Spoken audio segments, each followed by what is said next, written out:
Warrior, hide on Facebook and YouTube. Like us, follow us, and be the first to know. This is the Comedy Show. The Comedy Show. Okay, we are live now. Over to you, obedient comrade Austin Iremira. Thank you so much. Good evening, good morning, and good afternoon, ladies and gentlemen, wherever you are in the globe. It's just 5:15 here in London and 6:15 in Nigeria. This is your darling program, The Comrade and Friends, your Sunday tonic.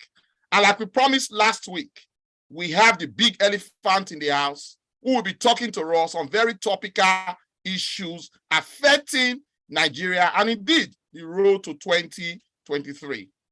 I promise you it's going to be a very unique one. First of its kind is happening around the globe. And like we promised you, we keep to our words. We have the big elephant in the house today. But just before that, I would like to introduce myself. I am your friend, your brother, obedient pharmacist Augustine Iremira, and I've been given the opportunity today to anchor this program. But let me call on other obedient and musketeers in the house. Obedient Dr. Tony Agbons. Can you greet our people?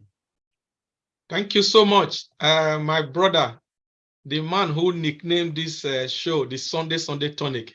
You are looking radiant in this your dress today. Good to see you. You are all welcome, viewers of the Comrade Show all over the world, to today's epic program. Like it's been said, we have a big elephant in the house. It's my pleasure to be here this first Sunday of the month of November. Please, you know the drill. Share this broadcast on YouTube, Facebook, Twitter, IG, all our social media handles. Don't watch it alone. God bless you as you do so. Thank you so much, obedient Dr. Tony Agbons. It's always a pleasure to be in your company. I want to also have this unique opportunity to introduce the CNC of the house, obedient Comandante Ponsaraki, GCOO. Please, can you say hello to our wonderful viewers? Yes, thank you very much, obedient pharmacist Austin Iremira. Yes, Nigerians, greetings to you all. My name is Comandante Ponsaraki, and I'm glad to welcome you all to this broadcast. Please, you know the drill, share the broadcast, and of course, let everybody around you and beyond, of course, get to access this broadcast through you. It's going to be exciting. I promise you, believe me. Yes, so over to you, pharmacist Iremira. Thank you so much, CNC obedient Comandante Ponsaraki. Our viewers, patriots, compatriots, followers, and viewers of the Comrade Show. We are here this 6th day of November 2023. We are here to serve you again in your darling program. We promised you, and we made a broadcast last week, that we are having a big elephant in the house, a dynamic Amazon, a lady that needs no introduction, that has made a mark in fighting for justice, for good governance in Nigeria. I dare say, she is a lady from our own Edo State. No other but the gigantic elephant, the lady Amazon, AISHA Yesufu. AISHA Yesufu is with us. Very good to have you, AISHA. Without wasting time has been fast spent. The topic today is the road to 2023 and the quest for transformative leadership. But you are a big name in this movement. I don't want to introduce you. I want you to tell the people who you are, what you do, and why you are in the struggle. I present to you, our viewers, the one and only AISHA Yesufu. Yay! Thank you so much for having me. I think I see a lot of titles fly, so maybe this I will say, okay, I'm microbiologist AISHA, if there's anything like that. Anyway, it's such a pleasure and a beautiful thing for me to be here today. My name is AISHA Yesufu. I am an active Nigerian citizen. I see myself as an active Nigerian citizen. I'm not a passive Nigerian citizen. When I turned 40, I realized that I also was the problem of Nigeria. My silence was a problem. And from that time, I decided that I would no longer be silent. And on my 40th birthday, I made a foolish pact. I promised before God, and I said to God, if God gives me another 40 years, that I would devote it to Nigeria. And it's been 8 years since then. In the next few weeks, it will actually be 9 years since I made that pact with God, that I'm going to devote 40 years of my life if he gives me another 40 years. I'm married, I have 2 children. I'm married to an amazing human being called AISHA YESUFU. He's from Auchi. He's not a Northerner. I'm actually from Edo State. I see a lot of people who always think that I'm from the North, but I was born and brought up in Kano State. For me, fighting for Nigeria, standing for Nigeria, is something I'm passionate about. It's something I decided it was time for me to do. For the first 40 years of my life, I had to focus on my own self and the people around me, my immediate surrounding. But after I turned 40 and I already had financial independence, then I decided to focus on Nigerian situation. You know, in Nigeria, when you're poor, you're faceless, nameless, and voiceless. You're not seen as a human being. And I grew up poor, and I grew up in the ghetto. I would go to school in the morning without breakfast. Coming back home, I wasn't expecting lunch. And I knew how it was, the way you were looked upon when you don't have anything. And I decided for me, I was going to tackle that first before doing anything. But people always ask me, how do I get to do what I do? I've always been like that. Even as a child, I speak up. My mom always says, in my court, nobody wins. My first protest was actually in 1992 when I started my first semester in the university. So that's it. I have 2 kids. My youngest child, she's 20, she'll be 21 in December. A lot of people sometimes think that, I don't know, they say I look younger than I really am. But my kids, they're all adults. And so that's why I get to do what I get to do. I work for myself. I don't work for anyone. I've never worked for anyone. I've never done any contract, government contract, whatever. So I get my big mouth and they use and wait till they know, not the way they will fit to hold me for saying me and no talk. So that's just it. Thank you. Thank you so much, the amazing AISHA YESUFU. If not for anything, I would say let's just forget about the show because you've done all the work. You are truly a trailblazer, very simple in your entirety, and you are truly representing Nigeria. Thank you so much. Our viewers, AISHA YESUFU is with us. At some point today, we are going to open the line so that you can ask all your questions. It's question time. She's ready to take it because she's prepared for a better Nigeria. Without wasting time, your first shot at the question to this very beautiful, amazing lady with us today. So before they ask the question, can I just ask that they send me the link, email? I'm still checking my email. I'm not seeing the link so that I'll also share it. Oh, okay, I think Loretta has just done it. Yeah, it has got. Yeah, go ahead. Thank you so much.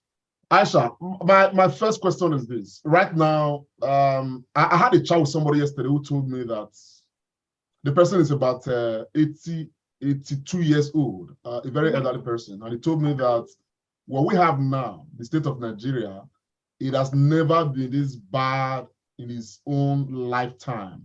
The only time things did look like this was during the Civil War, which is understandable. What I want to ask you is this. Many people are looking at 2023 as a year that will probably start changing the course of history, you know, making Nigeria a better place. From your standpoint and from what you've been doing and from what you know about Nigeria, do we have reasons to be hopeful?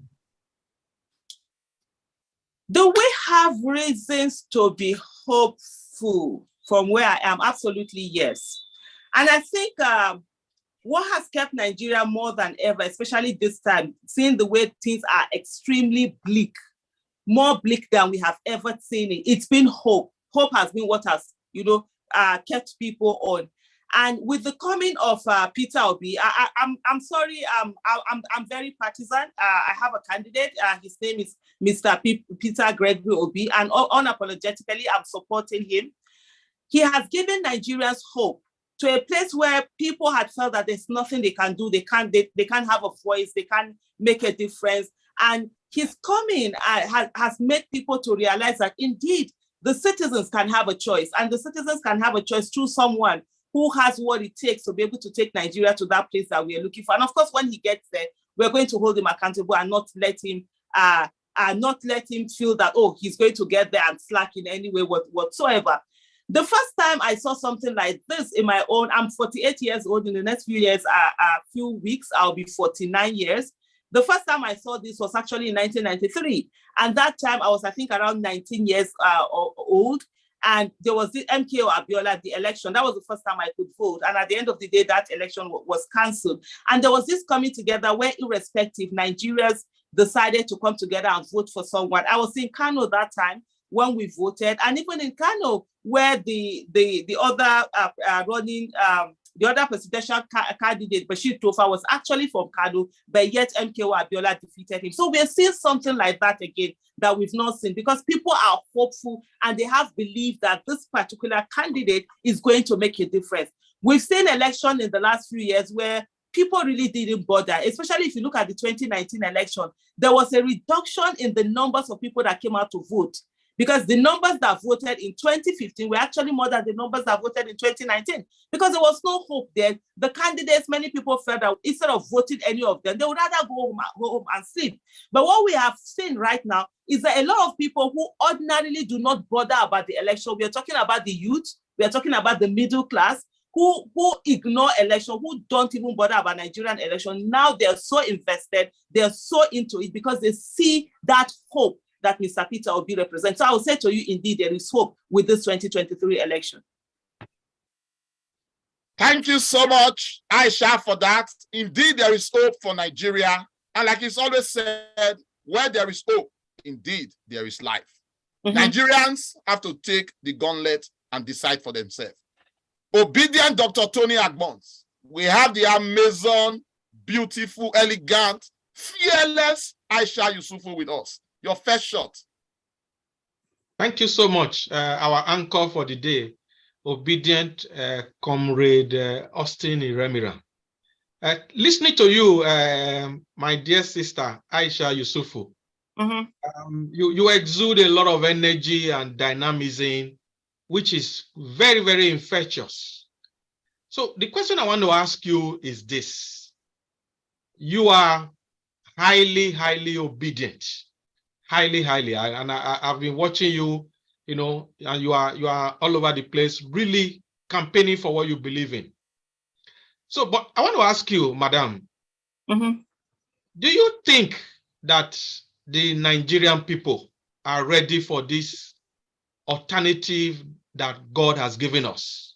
Because looking at what the other two political parties have done, do you think Nigerians are ready? So I'll tell you something. The number one campaigner of Mr. Peter Obi is actually the president, Muhammadu Buhari. So President Muhammadu Buhari, with his incompetence and his failure, has taken Nigerian to a place where they are now getting sense. And ironically, I was just editing a video that I had done. I'd seen this video, which will soon be on YouTube on my channel. I called it ASAP Obedient Mama.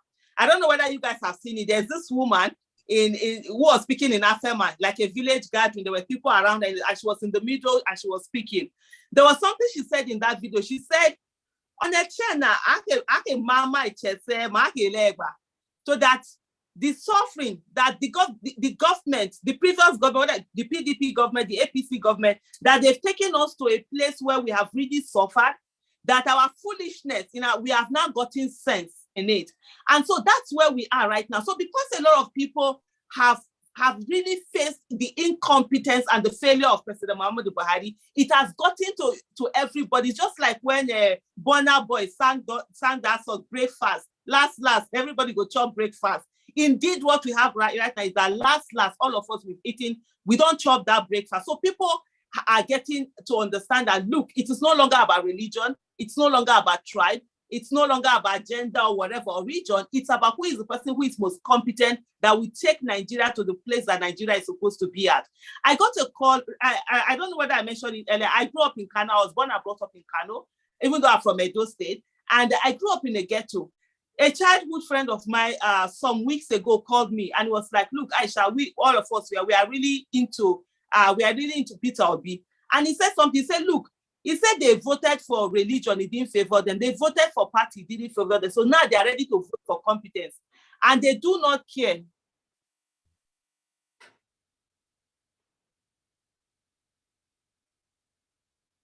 Hello, can you hear me?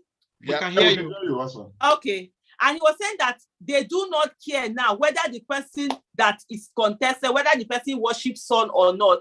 And for me, it was such a, you know, paradigm shifting moment. So I don't even know what to call it. I was like, oh my goodness. From somebody who I know is from Kano State, a Muslim from Kano State, coming out to tell you that he doesn't even care, that they don't care whether the person is worshiping sun or not. That is significant. Ordinarily, you have them say, oh no, they don't want to vote for someone who is a non-Muslim or one thing or the other, you know, the typical Nigerian kind of mentality and all of that, but it's not there. So there is nothing that is more, that tells people more, that the hunger people are going through, the suffering people are going through, the insecurity people are going through, the kidnapping. When they are coming to kidnap people, they are not asking you which part of Nigeria you are from, or what religion you practice. They just take you out. So that alone, the suffering alone, has made what is happening now very possible. And let me tell you also, there is something, should I call it, I did an analysis of looking at it, Mr. Peter Obi, and saying, the way that he has emerged, you will almost see as if there is an invisible hand that was controlling the whole affairs of him emerging. You would have thought that, okay, if PDP had chosen somebody else, whether it's Wiki or any other person other than Atiku, it would have made more challenge for him. But what happened? They ended up choosing an Atiku. Then you come to APC. If they had chosen Osibanjo, it would have been more of a challenge. Like the question you are asking me, that like, is this a possibility? Because Nigerians will be looking at, let them vote for who they think can easily win, even though they are not focused on. But they ended up with a Tinubu who you can see doesn't have the capacity, but whether the mental and the physical capacity to be able to lead Nigeria. And then to take it on again, they now went on to do a Muslim ticket. You could think as if the spirit of error is on every other person and just making the way for this thing to be a possibility. Because that Muslim ticket actually was a slap on a lot of people. There was no equity in it. And then you have the Northern Christians who for the first time have been boldly told to their face that they are really nothing in this Nigeria, that they are seen as if they can't amount to nothing, and they have taken that on. So all of these things, you find that apart from the fact that we have a candidate who is competent, there are also certain things that almost as if they've paved way for him, and you're seeing that this is possible. I will tell you something. In 2015, I voted for Buhari. I voted for Buhari because for me, there were two things that were critical. One, the government of the day then had failed. We were at unprecedented failure, even though there's a worse failure now. That's the thing I keep telling Nigerians.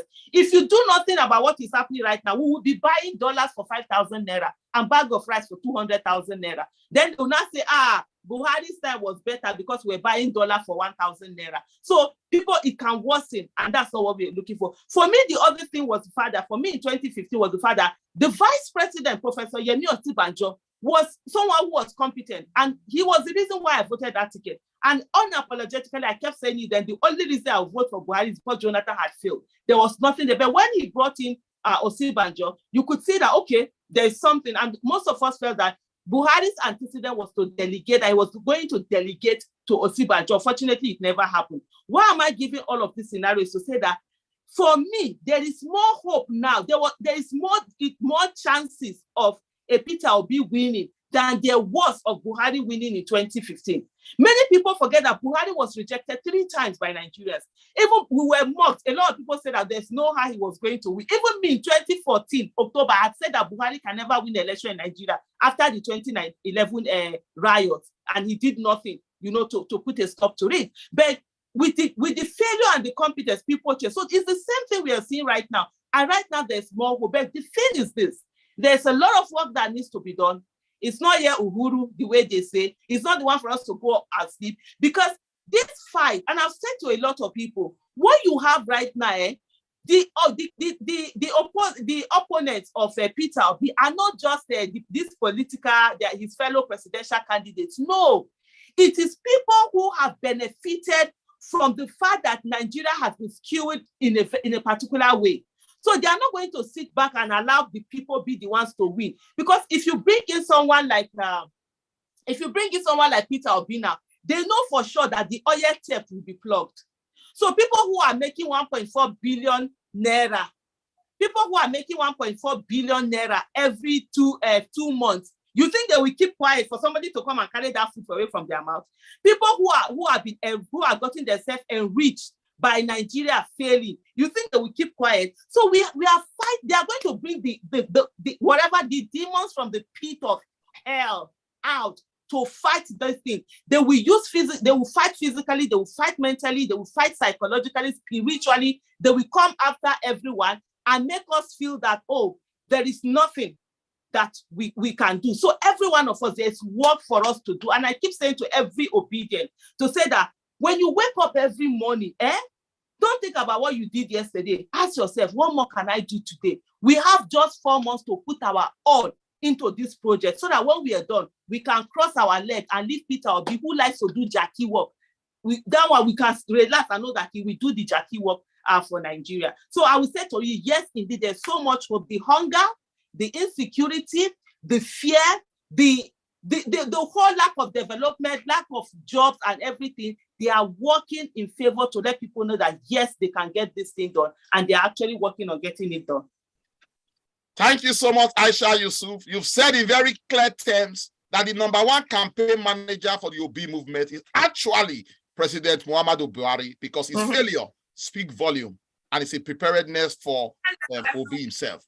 But I want to ask you a question. At church today, I live in London, and I was speaking with a gentleman, and we talked about Nigeria election again. He still told me tacitly that he sees a Tinubu winning, that because Obi has got so many youths, they will not be able to stand the test of time. You being a youth, and I've worked as well with youth yourself, what do you think the youth need to do? Do you think they will chicken out? I'm not youth, though. How can I be youth at almost 49 years old? I mean, come here, let them see your face. It's my children that are youth. My last child should be 21 in December. I'm no longer youth. I'm part of the older generation. So, yes, there are a lot of people. You know, there is something about fear. There are people who can't dare. And so what they try to do is that they try to project their fears on other people. So I understand with the person you were speaking with. And I must say this, there are people, and I actually also did an analysis of, Tinubu's candidacy, and I put in why some people we want to vote for a Tinubu. You see, there are, for example, let me give you an example now. You know, there's an association in Nigeria of mothers of people who are doing 419. They do prayers, they have prayer sessions and all of that for God to protect their children in the business that they're doing. Such people will not want a Peter Obi to come into office, right? Why? Because when he comes into office, he's going to plug all of those things and it's going to affect them. So they would rather want the person that they know will not do anything about corruption, whom a lot of corruption cases are after them, because when they come, they will continue the status quo. There are people who are stealing from offices, who are getting, through corruption, undue advantages. They would rather want a Peter Obi. And there are people who, because of region and everything, they would rather want a Tinubu. So those people are there, or an Atiku. Those people are there. No doubt about it. But the thing is that one of the things that a lot of people do not understand is that Peter Obi has a lot of silent supporters. So let me break it for you this way. It will be very rare for you to see either a Peter Obi supporter or a Labour Party member or something like that will say that they are angry, they are going to go over to Tinubu's side or Atiku's side. But you see, there are a lot of people who are actually in PDP and APC that are silently supporting Peter Obi, who for some of them, they don't like, let me take APC, they don't like the fact that it was Tinubu that emerged. If it was another person, if it was Anosi Bajo that emerged, they will still be in the APC. The moment Tinubu emerged, they said no, because they can clearly see that he doesn't have what it takes to be able to rule Nigeria mentally and physically. So those people, we have silent supporters are from there. There are also silent supporters. They are still APC members, but they're not going to vote. So they are not supporting Tinubu's ticket. The Muslim ticket, they are not supporting it. And so that also is a silent majority from there. You also come to PDP. You also have some whom they feel aggrieved because the ticket ought to have gone to the with the zoning. the ticket ought to have gone to the southern part of the country, but they still brought it to the northern part of where that's no justice, there's no equity there, because the North have already done 8 years. You have a Muslim Northerner who has done 8 years, and then the gentleman agreement was that it was supposed to go to the south, and yet PDP took it back again to the north. And so they are not happy. So you have silent majority from there. I met somebody who told me that he's obediently PDP. His wife is I think I tweeted about it then, and I laughed about that. Oh my goodness, his wife she's a PDP supporter. She even had a video that went viral. He's a PDP member, but for the presidency, he's supporting Peter Obi. So you see, we have a lot of that. So people are not putting into equation the fact that there are a lot of silent majority. So when you have amongst the people that normally vote, Peter Obi is going to carry from them. Is going to take from that's the one that the APC and PDP normally share almost 50-50. So Peter Obi is going to carry from all of these things. Then there is those who don't vote before, who for the first time now are not interested in voting. We have the youth, and like I said, the middle class are also there, because many people are not putting into consideration the middle class, because of course the youth are more vocal. So you have these people who normally they don't participate in the election, and so all of a sudden they are participating in the election now, and most of them are not going for whether it is Tinubu or Atiku. So there's a whole lot of play, and then you have an aggrieved, an aggrieved middle belt. The middle belt is mostly Christian. There are a lot of Christians in the north, even though a lot of people don't realize that. Kano, Kaduna, there's no northern state that don't have a good population of Christians. It depends on what their majority in different. So with this Muslim ticket, it really has, gotten to them. You see, the south is the south side, even southwest. You understand? Some people are not taking into consideration that Lagos, a lot of people are tired of the Tinubu dynasty. The way they have controlled power and controlled people with such arrogance, even the southwest. For me, I see a picture of winning Lagos state, and even some of the other southwest western states, because a lot of people are tired of the arrogance and that power and the way the Tinubus have recklessly used power. So there's a whole lot of things that is going on. But one of the things I would say, yes, the way it is, you might not be able to 100% predict the election the way we would have done normally before. But the most important thing is that the person who will win this election will be the person that wanted the most, and the people will carry it on the most. And the youth have been doing that. The youth are creative. They have more energy than the rest of us. They are creative. They have technology. They have social media. They have a way of networking, and they have a way of mobilizing themselves. See the way that they have carried on the obedient movement along. And I'll quickly round up by saying that don't take them for granted. Remember how many months ago they said that the youth will move away when they start a Premier League. They stayed on.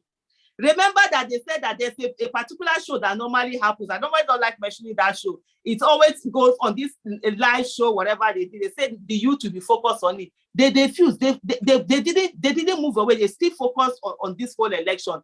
One of the things that a lot of people don't realize is that the youth are very good at multitasking, and we're seeing it now, and we're seeing how creatively they're carrying this along. But anyway, that same person, you have a conversation with that person by March 2023 by the grace of God, and we'll be able to say to him, no worry, Peter Obi is going to unite this country and give us the best governance that we've ever seen so far. Thank you.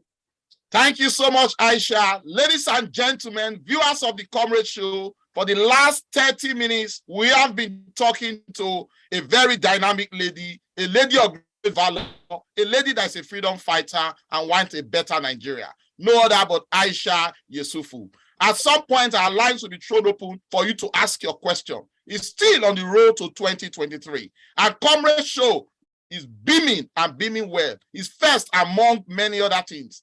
This is Comrade Show. We want to inform you that Aisha is not just Aisha, she is a microbiologist. You hear it from nowhere, but from the Comrade Show. Thank you so much, Aisha, for all that you've said. Still on the road to 2023 and the transformation agenda and leadership that we expect from Obedient Movement. We'll go to Comrade Lante Pausaraki to ask our dear lady another question. And Madam Aisha, I must apologize. I was using the Nigerian rating to call you a youth. The governor of Kogi State still pride himself as a youth. So my apologies. No, I'm not one of them. If you're over 35 years, you are no longer youth. please. Thank I you mean, very come much. over. If you're over 35 years, you are no longer youth. Do you want to take this? Do you want to take You this? see this? That is another first from the Comrade Show. We are showing to you AISHA YESUFU's son. That's my son. Hello, so how am I youth? I can't be youth. They are the youth. This your youngest son.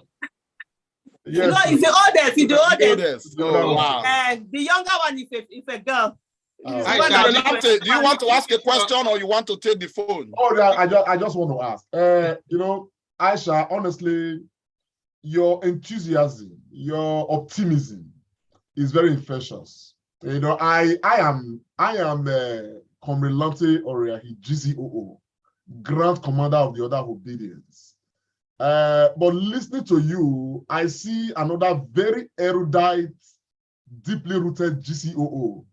You are a great Grand Commander of the Order of Obedience, and I think that's a good thing. However, statistics is showing from what we can see that, you know, even as you've analyzed, that if election is held today, Obi is going to win. But there's a long history of, you know, corruption, institutionalized corruption, you know, in Nigeria, cutting across all spheres, including INEC. And Nigerians are not unaware of, you know, some of the antics of INEC in the past. People still have very, you know, fresh memories of how they believe is, you know, some of their expected candidates won election, but the result is called in favor of another person. And given this scenario right now that we are in, the same old politicians that have always infiltrated INEC, they are still the same ones who are, you know, right now, you know, contending with Peter Gregory Obi. And so the fear, while people are optimistic, the fear of INEC is still very much there. Particularly people currently accusing INEC of not being transparent, not being this, not being that. Even the issue of electronic transmission of results with beavers and all of that, people are suspicious. Given all of this, and as we speak, we are getting reports of people, INEC has, you know, initially come up with a timetable, you know, for people to start collecting their PVCs. And we are getting sort of, reports from people across Nigeria unable to collect their PVCs and all of that.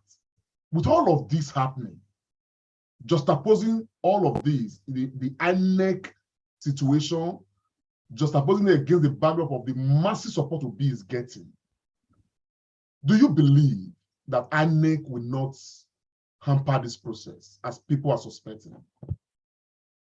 I totally believe that INEC will not hamper this process. And for me, in as much as I'm not speaking for INEC, I would say that INEC has done so well in the last few years. They've listened. Of course, there are a lot of issues that has come up. But over the years, the last, should I say 7 years, you've seen them listening to issues and try to correct them. Some of them, they don't get it right. And when people speak, they also come back to correct. One of the things also they have said is that whenever people are complaining, don't just complain and just leave the complaint hanging.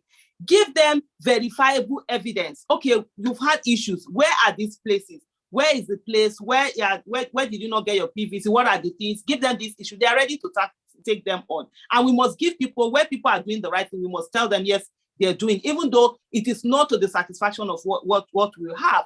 There are a lot of PVCs out there. They are waiting. INEC have been calling people to come and collect. You know that sometimes what we do, some people are forgetting they registered. Some are registering, you know, again. Some people have just moved on. They think they can't find it one way or the other. So these are some of the things that we also have to work upon.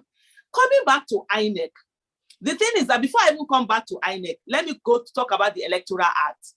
That Electoral Act, and it's so sad that one of the people who, in short, the person who stayed on that Electoral Act practically devoted his last years on earth on the Electoral Act. He'll be buried tomorrow, Mr. Ariyo.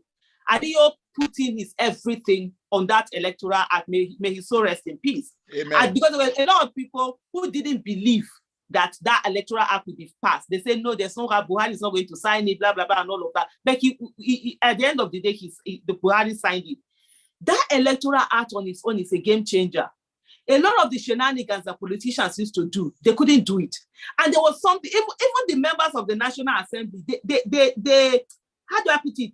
They put themselves out of power without even realizing what they were doing. So it was almost as if there was something just going on for that they didn't even realize that it was also affecting them.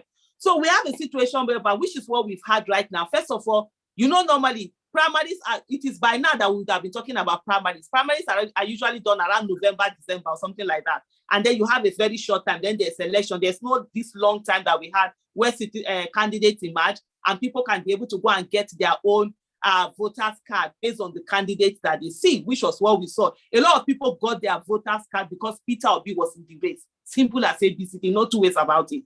And so there was more registration or precedented that they've never seen before. So that's one of the things that the Electoral Act has given us. We saw a situation whereby political appointees could not become delegates, even the elected ones. That's what I was talking about, the National Assembly putting themselves out of power. If you're a political appointee and you wanted to be a delegate, then that means you had to resign and all of that. So a lot of them pulled that you can't participate in the election and still hold on to your position like what we had before. You saw a lot of ministers who were saying they want to run for this, run for that. They now started chickening out and say that no, they will focus on their work and all of that. So that's one of the things also from the Electoral Act. We see this issue of beavers. Beavers is I took part in the Abuja local government election where the beavers was used, and then after that, I think there was it the Minister of State FCT and the APC member. She came out to talk about the fact that INEC should reconsider and not use the beavers and use incidents form. And a lot of people, they booed her at that event. So what this means is that they're either going to take your thumbprint or your face. If there's no facial recognition and there's no thumbprint, sorry, sit out the election. It's not before that they'll be doing incidents form. They'll go and carry people's people's PVC or something like that. They just call all the thumbprint and say that they use incidents form and just feel anyhow. So that's something that also helps this election. And for me, it gives me confidence on this election. So beavers will be used. Any situation whereby the accredited voters are less than the people who voted, automatically the election in that polling unit will be cancelled. So there's not, even if you go and steal ballot box, if you go and stuff it, as long as it's not that accreditation will be different, it will be accredited, the numbers will not match. So you can't have that. So that also helps us with the issue of violence and people that will come and just try to steal ballot papers, ballot boxes and all of that, and try to do all of this thumb printing that you see they put it in. So you see in that angle also, there's that help. Then there's the electronic transmission of results. Not like before, most magomago will happen between the time that they finish the election and at the collation center. So even, yes, they are going to manually carry these things to the collation center, but then the electronically transmitted one, we have to match. If it doesn't match, then there's a problem there. And when you're sitting down, every one of us, we vote, we sit down, they will ensure that our votes are counted. And then when they are counted, what happens? You get them in, you ensure that it's the right thing that is electronically transmitted. So that is something. So that's on the issue of the Electoral Act. Beyond that also, there's something also, I think, and I've been saying it a lot, and I'm going to say it here. We need to begin to drum it more into Buhari's ears so that even if he has not thought about it, let him begin to think about it more. Buhari has no legacy other than this Electoral Act that he has started on. So for him, for me, this is my personal opinion, and I might be wrong, but this is the way I look at it. First of all, Buhari is a very selfish human being. He doesn't care about anything that doesn't concern him. If you people saw what happened during the APC primaries, when everybody would have thought that the way Osibajo was so loyal to him and endured all sorts of failure and incompetence in the government just because he thought when it is his time, Buhari will be there for him. Buhari was never there for him. And so Buhari just stayed aloof and watched everything being done. So that also tells you that when it comes to that power of incumbency is no longer there. If it was Buhari that was running, I would say, he can mago use the state. But Buhari on his own will not use that state, right? So that's also something that we look at that is an advantage. He's not going to use the military, the whatever INEC, and try to use undue power to favor APC. That one doesn't care. And it favors Buhari for somebody like, for a Peter Obi to win the election, because you have something that we use as a bragging power to be able to say that, oh, I defeated a free, fair, and credible election to the Nigerian people, even though he hasn't done anything, because he doesn't have time to do any other thing other than this, working on getting Nigeria's free, fair, credible election. So it's something that Buhari would want to have a legacy for himself. When Buhari went to United Nations General Assembly, part of the speech he read was also on the fact that he was going to give he gave his word. I was going to give a free, fair, credible election. Though his words normally mean nothing, but because this is something that selfishly favors him, he will be seen as a hero. You know, Nigerians are always looking for a hero. So for him to see that, oh, there was credible election. So that is also something. And that's something we need to also keep constantly drumming into Buhari. Say, guy, you don't fail. Oh. You failed in every ramification. But you can, the same person know the bad finish. In everybody, there's always one tiny good in somebody. That's what can be gotten from this. So that also can be done. So coming back directly to your question now, it's almost the same thing. INEC. Professor, what's his name? Is it Mahmoud, right? Yakubu Mahmoud. Yakubu Mahmoud. He's in his second term. I think he's the first person that has had 2 terms. Jega refused to go for a second term. And he'll be living, and he can't do more than that 2 terms. And himself, he wants to live with a legacy. Because INEC chairmen were there before him, INEC chairmen or chairwomen will be there after him. And right now, what he would want is to ensure that he's part of one of those who has held on to, having that credible, free, fair, credible election. And we must give it to him. He might look as if he's not doing much, but he has stayed on. And that's the reason, if you notice, there has been a lot of campaign that he should be removed. That because they know that with him there, he's going to ensure that BVAS is used, the electronic transmission and all of that. Because the law, the Electoral Act is not so fixed on the fact that you have to use it, especially all those electronic transmission, but that it was allowed, but at INEC's discretion, and he is committed to using it. So that's why you see a lot of them have been mounting a lot of campaign for the president to remove him. So we have a chairman who is in his second term, who will not come back again. This is the last general election that he's going to hold, and who also want to give himself a good name, so that because it doesn't end here, he's still a young person. Yeah, he's not youth, but in terms of there are so many things he can do all over the world. He will no longer be right now. He's local champion. If he's able to ensure that this election comes out very well, and the person that normally some people think will not win ends up winning, it will elevate him to be amongst the big boys. And people want to chill. You want to bam. You want to drink water and drop cup and be flexing at that big level, international level. So this on its own also, it's also something, everybody, self-preservation is everything. And every one of us, we have our own selfish interest. That's his own selfish interest. He's be able to live. And for me personally, on this whole election, my own selfish interest is that I want to put somebody that will be doing Jackie work, so that I don't have to be going on the street and be inhaling tear gas. Because if he's doing the things that we want it to do, if we have any problem, we say, guy, we have this problem, and he's fixing it, we won't have any need to riot. So this, for me, these are some of the things that I think INEC, in as much as people are afraid, but INEC, I think with this election, they will actually want to do the right thing. But we still have to keep watching them and letting them know that we are actually watching them. Thank you so much, Aisha. I think the way you answer Komelante's question has allayed lots of fears. You've raised a lot of legacy issues, and in summation, you think the election will not be compromised. Come 2023, Obi will win and win squarely. Ladies and gentlemen, viewers of the Comrade Show, it's your darling program, The Comrade and Friends. Please, we still have with us the fearless AISHA YESUFU. Pick up your phone, ring in, and ask her whatever question you want to ask. Obedient Dr. Tony Agbons, can you seize the opportunity to speak or ask AISHA YESUFU yet another question? Yeah, thank you very much, our anchor, Obedient Pharmacist Iremira. Thank you, Aisha, for the way you are hammering all the questions. The energy for me is just is something that I'm just bouncing off right on my desk here. So the question I want to ask you is this, Aisha. The obedient movement, at first, it was said that it doesn't have structure. Later, our own former governor in Edo State, Adams Oshomole, he said only 4 people in one room just pressing. Sorry, doctor, do you want to take this call? There's a call I have here. Okay, let's take the call. Yes, we'll take the call. Hello. Hello, good evening. Good evening, sir. What's your name and where are you calling from? I'm Dr. from Abu Dhabi, United Arab Emirates. Okay, Dr. Kumba, please go straight to the question, sir. You have 30 seconds.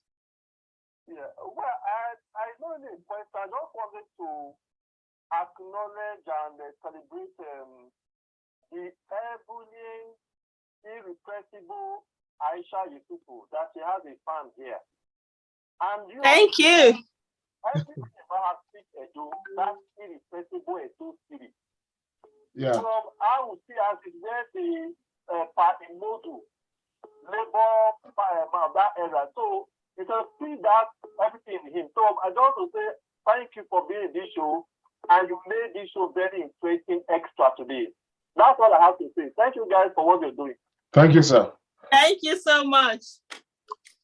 Thank you so much. And by the way, I am the granddaughter of Ame Benomo, and also Wow. the great granddaughter of Owari. That's great. Well, you have another caller. What's your name, sir? Where are you calling from?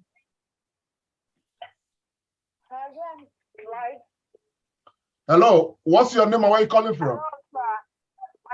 My name is Ken. I'm calling from Lake. Are you on live? We are live.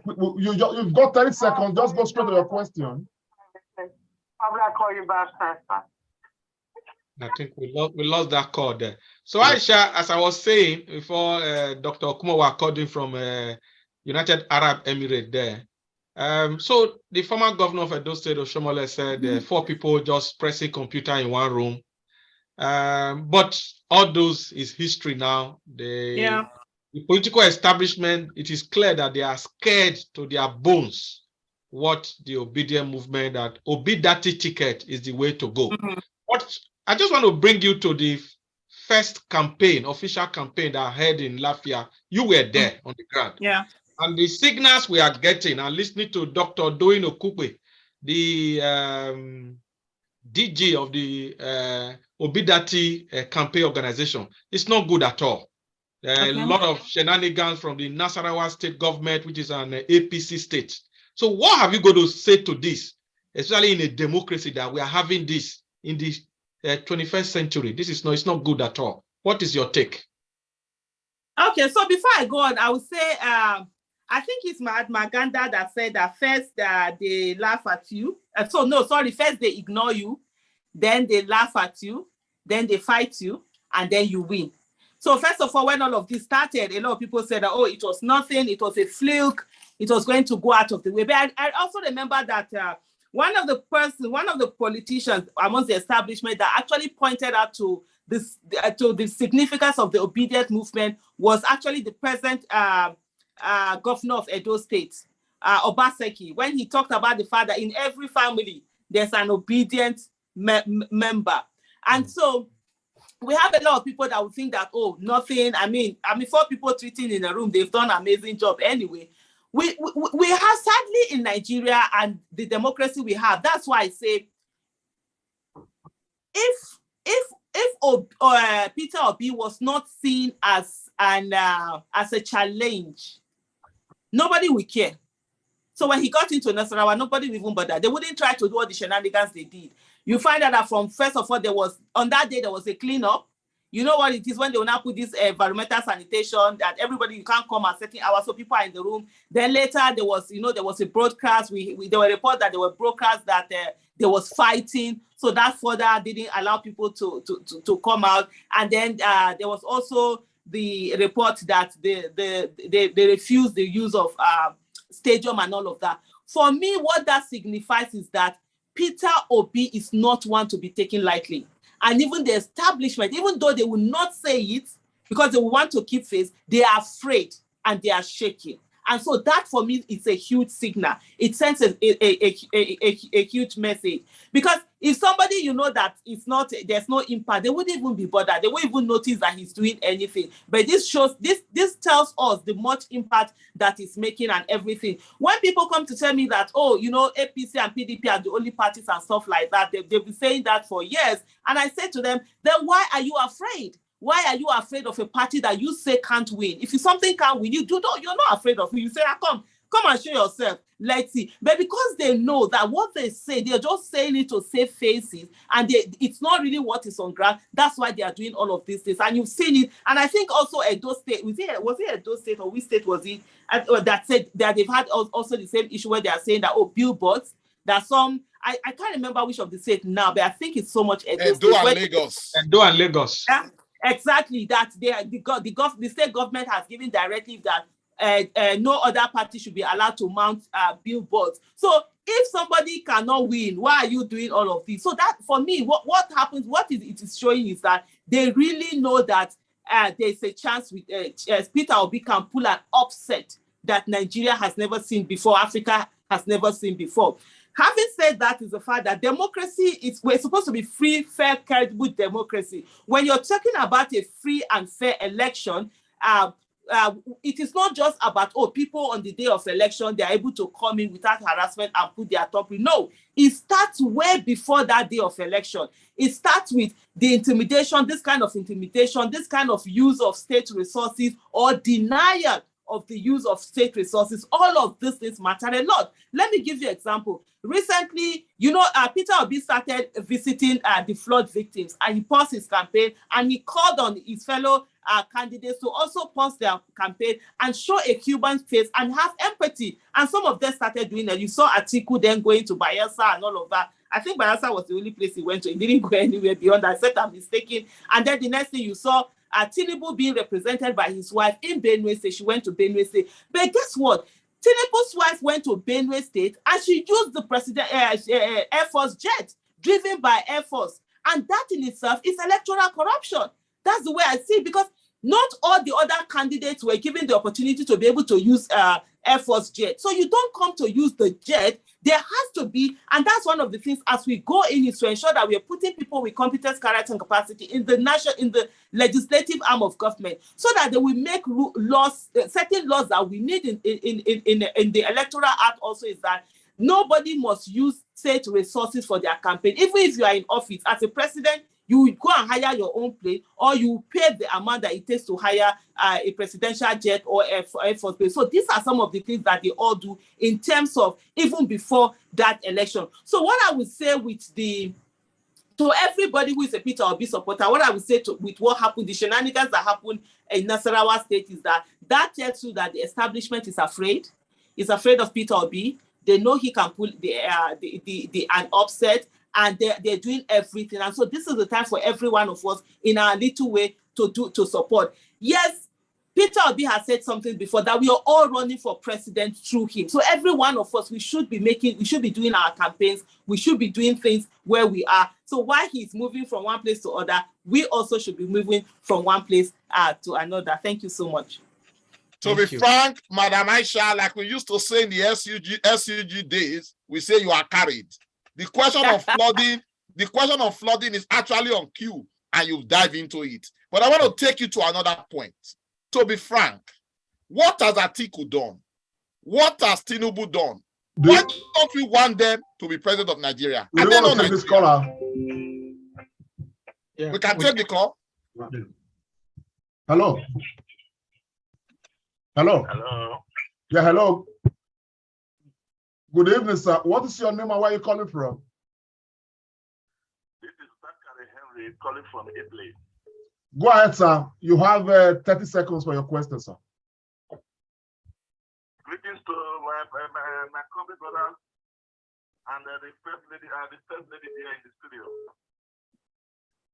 Go ahead, sir. Greetings. Thank you. I have a question from our sister, Natasha. Good evening, madam. I have a question for you. I have a question in regard to the statement made by Governor Obaseki when he said the obedient movement will soon steam out. I want to know how do you think they intend to steam out the obedient movement, and how do we control that? How do we control that situation for Nigerians? Thank you. That's exactly the question I have. Thank you very much for your call. Madam Aisha, did you get that? Yeah, I didn't get. He said Obaseki said the obedient. Governor Godwin Obaseki of Edo State mentioned a few weeks ago that the Obi movement will run out of steam. Okay. So his question is, Are you worried that they have a plan in place to help us run out of steam? Okay. You know what they say, that if wishes were horses, right, beggars might ride. So when you want something and you're desperate to have something, so what do? You put it out there. Remember earlier on I said something. I said they're going to work physically. They're going to come after Peter Obi supporters, the obedient movement, physically, which already they are doing by attacking some of the members. They are going to come after them psychologically, which is part of what is being done now. So by saying that word, that they will run out of movement, it's a psychological kind of warfare. So you drop it, and then the people they now begin to doubt themselves. Maybe there's something, maybe it's true. So, like, earlier on, he had done a reinforcing statement where he talked about the fact that there is an obedient in every family. So by saying this, it's sort of like a psychological warfare. And so you begin to have people begin to doubt them. You drop thoughts in people's heads, and they begin to fly home with that. That's the thing. The issue of dropping steam, they've been saying that since right at the beginning of the obedient movement, of the obedient movement, where they say by the time Premier League will come, that people we go away. The other show that finished the other day, how many weeks did they do that show? They say people will be focused. So they've been saying this over and over again, and it's to be expected. But the most important thing, but having said that, it's also, whenever somebody says anything, it's also to look at, okay, fine, let's even assume this team is going to die. What are we going to do to ensure that it doesn't? And that's by us every day realizing that what we did yesterday, that yesterday died last night. We should not be focused on what we did yesterday. And that if what we did yesterday is looking big to us, then we are not doing enough. Don't come and stand up and think that, oh, we've done all the work, let's go and sleep. No, every day wake up hungry. If you are an obedient person, if you're a Peter Obi supporter, every day wake up hungry. Every day wake up thinking about the things that you're going to do. Don't think about the things that you've already done. Every day wake up thinking about the sacrifices that you're going to make. Think about the fact of how much are you donating, how much are you putting out. Is it your 1,000 you want to donate for the week, for the day, or whatever? Is it your $1? Is it your £1? Is it your $100? Whatever it is, 10,000 or 20, 30, whatever it is you have, donate it to this campaign so that work will be done. Don't look at it and say that, oh, I get tired. Oh, yesterday I donated. Today, no. Keep donating, because at the end of the day, it will be much cheaper for us to donate whatever we are donating within this period for us to be able to win this election than to be paying ransom to terrorists or kidnappers or all of those things. Because these are the things that will worsen if we do not get the right person into office. So we must continue to motivate ourselves. We must continue to go on. Most importantly, also, for those of you who are in diaspora, you are also a key to this election. One of the, yes, you cannot vote, which is part of the things that you're going to ask for. And I think Peter Obi has already given his commitment on that when he gets into office by the grace of God. One of the things also is that there is a cycle of influence that all of us we have. People ask you for things. People come to you and ask you for help and all of that. You must ensure that they too, they are doing the needful. They too are out there doing campaign. They too, it's not for them to just sit down and do nothing, and then bad governors, let them realize the relationship between bad governors and their lives. The money you are sending in are for things that you ordinarily should not be sending in money. If we have good quality healthcare system, for those of you that are in UK, you're not going to beg anybody that you are sick with in UK. You just walk in, the NHS is there to cover a lot of things for you. If you want extra, you now go private. So why are we not having the same thing? So people need to understand that it's government that provides these things. When they're asking you for your children, they want to pay their school fees for their children. If we had good quality primary and secondary school education, good quality free, people will be able to get good education. Then when it comes to university, then either the money they've saved, they use that, or the indigent students will be able to get scholarships and all of that. So we must let people understand the relationship between governors and their lives, and for them to make the right choice. What we've done all these years is that we give people money, we spend money on people, we do all sorts of things, but we never ask them for anything in return. Yet the politicians will come once every 4 years. When they come, they will sit down with these people, they will give them 10,000 naira, and they will collect their vote. So we also have to begin to do our own. And then guess what it is? When you talk to your own relative, your own person, and tell them who is the person they should vote for, what are the characteristics they should vote for, they will listen to you more than somebody else that will come and be telling them to go and vote for another person. I'll dive right into the question you were asking me before the caller came, which was Atiku and Tinubu. Why am I saying no to Atiku and Tinubu? First of all, let me start with Tinubu. Tinubu, I respect him for being the father of opposition. And I've said it before, even in this thing, I hailed him for He's someone who stayed on in opposition and ensured he never wavered and continued all of those things. That was during 2014 when I gave him that title, Father of Opposition in Nigeria. Tinubu has nothing. He has nothing. First of all, he cannot even mentally take care of himself. He cannot physically take care of himself. How then is he going to take care of? Let's even say he has the competence and everything. Let's even assume that for now. He does not have the mental capacity, the physical capacity. I'm 49 years old. The things that I could do when I was 29, there's no way I'm going to be doing them now. It's just like for me saying that, oh, Tobi Amusa shouldn't run for Nigeria. That me, it is my turn. Let me speak my own language and say that, oh, I should replace Tobi Amusa to go and run for Olympics, World Championship, or whatever. And Nigeria will think that they will count first. There's no way it's going to happen. So that's number one. In the case of Tinubu, one, he's mentally, he's not stable. You could see the way he's speaking, the way he's slurring. There's something that is going on. Physically, he is not fit. He can't walk. He's shuffling. His hands are shaking. He's dragging. It's not about being by. I'm not trying to insult himself. I also have my own fair share of ill health. I have arthritis. I have a lot of issues going on with me. But I will not come and put myself in a position where I'm going to destroy people's lives because of my selfishness. I want to be called president of a nation, or I want to have certain title, because that's what he's doing now. He wants to be able to bear that title, president, and then he doesn't care whether he destroys the lives of not just the Nigerians that are here, but the Nigerians unborn, generations that are yet to be born. So Tinubu, for me, it's a no-no. The Muslim, even if he was competent, even if he was young, the Muslim ticket for me is an absolute no-no. It's injustice of the highest order. I'm a Muslim, and the Prophet ﷺ said that your faith is not complete until you want for another what you want for yourself. I will not sit down and see other people. A Muslim has just been president for 8 years, and has just finished, and you're giving it to another Muslim in a country where we are having a lot of issues, where people are talking about Islamization. We have a lot of terrorists who have been attacking the country and all of that. And then, where is the equity? Where is the justice in that? There is none. There is none about that. So that's another thing. And then when it comes to competence, where is the competence? I can't see the competence. This guy can't even answer questions. He can't. He doesn't go to places. He sends his running mate. Tinubu will say one thing, they will not start explaining to us what he said. I've spent 7 years of people explaining to me what Buhari meant. How then am I going to waste my another 7 years or 8 years listening to people telling me what another president means? So for me, and there are a whole lot of other things I could go on and on. So on the case of Atiku, what is it that is there? What is it that he has really held? This is someone, you see him even when he's talking about insinuating to corruption. There are a lot of corruption cases that have been allegations against him. Even his direct principal accused him of that. You see, where is that thing that he's done? Yes, he's a business person. Yes, he has this thing, his factory where I'm a business person. There's a difference between the way you're a business person and governance. He was the vice president, and I think what he tries to do now is to allude to the fact that, as vice president, he was the one that brought in the economy. All of those things are not. Even himself, there was a tweet he did in 2014 where he did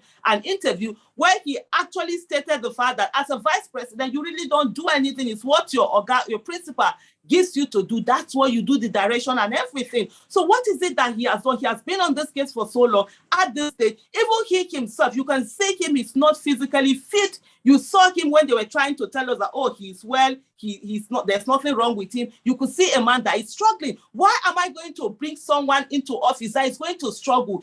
Being the president of Nigeria, because we are at a place where we need transformational leadership, we need people to be top-notch. We need someone who is going to hit the ground running, not someone who is looking for a retirement home and looking for the best building in Nigeria, which is the Aso Villa, to move in there. Those are not the things that we're looking for. We're looking for people that will give us competence, character, and capacity. And the Atiku himself, even if he had every other characteristics that makes him a good person, with the tweet, what happened with Deborah? A young girl was killed. She was burnt down. The tweet came out of his, not even condemning the fact that it was condemning the act of the barbarism of where a human being, a young girl, was lynched and burnt to death.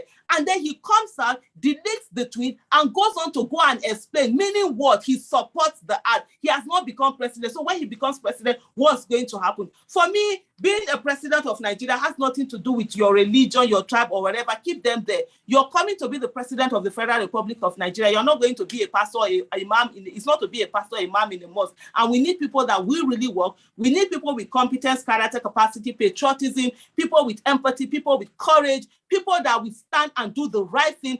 People that it is not only when it is convenient for them that they speak. It is when they know that what is needed for Nigeria, irrespective of what flag they are going to get, that they will stand for Nigeria. And in that person, I see Mr. Peter Gregory Obi. He's the one that is within this political season that we have right now. Thank you. I must thank you, AISHA YESUFU. To be frank, you are a true Nigerian. And I would say that you are a lover of Tinubu and a lover of Atiku. You want them to rest well and enjoy their wealth and good health. And they are better. The only place they are supposed to be is tending to their grandchildren, children, and enjoying their wealth. And not to take the enormous responsibility of wanting to be the Nigerian president. I must say, you are truly Nigerian all in all. And it's an asset to have you on the Comrade Show, an asset to have you as a Nigerian, as a real daughter of Edo State, Agbede for that matter.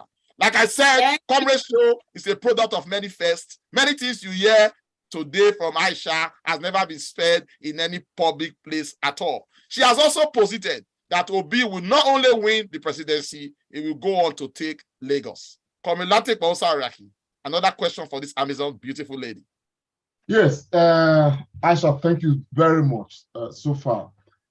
You know, in this process, what we try to do is to try to make Nigerians, particularly those undecided, you know, to rekindle their confidence, sort of, you know, because politics in Nigeria has plagued our minds so much so that people are consistently doubtful.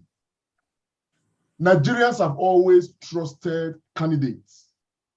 Nigerians have always gone out to do so much for the candidates they believe, support, use their money, do everything. At the end of the day, most often than not, these people that are trusted with everything, when some of them get into power, the result is not what is expected. People get so disappointed, disenchanted. I mean, we can count them. There are some even with very recent memory, you know, that people have put in so much, believing that when such a person becomes, you know, whatever, local government chairman, governor, whatever, you know, that things are going to turn around. But the result is always the old, you know, game. Now we have Peter Obi, who is some sort of a beacon of hope for Nigeria and for Nigerian young people. Now, the question I want to ask you is this. Now that Nigerians are investing trust, confidence, commitment into this obedient movement, by the grace of God, Obi becomes president. What would you say to assure these Nigerians that have traveled similar paths in the past and they are disappointed, they are disenchanted, some of them, their legs are heavy, they are unwilling to actually move and make this commitment? What would you say to them to say that Peter Obi's story as president will be different from the history of people entrusted with power that, you know, failed eventually? The first thing that I'm going to say to Nigerians is that governance is of two sides, the way Dr. Obi as the president will always put it. That there's the supply side of governance and there's also the demand side of governance. Those who are voted into office supply governance. Those who vote them into office, they are supposed to demand for governance. Both sides have not been working. The people that are elected into offices in Nigeria have not been working. The citizens of Nigeria have also not been working because we are not doing our part. We've not occupied our office of the citizen. So when the people who are voted into office are supposed to supply, those who voted him are supposed to demand, and there has been failure of that. When you do not demand for good governance, most times people give you what is easy to give, and it is easier to give bad governance than it is to give good governance. Good governance will mean that you put in a lot of work. So the thing I would say, which is what I've been saying consistently to people, is the fact that you're not going to vote Mr. Peter Obi and then go home and assume that, oh, he's going to work for you, he will work for. No. The moment he's voted into office, we must hold him accountable.